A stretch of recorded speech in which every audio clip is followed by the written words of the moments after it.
You can set your lost aircraft finder function in this page. Here you can set timer in seconds. If you don't move the throttle stick for a few seconds you had set, then it will alarm automatically. It shows the lost aircraft finder function here. However, if you don't have lost aircraft finder for your MR25X, then the timer will not be activated accordingly.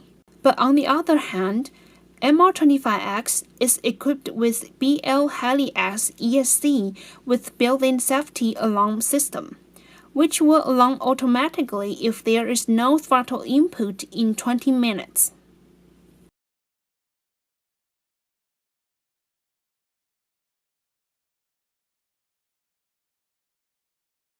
You can set auto power off function here.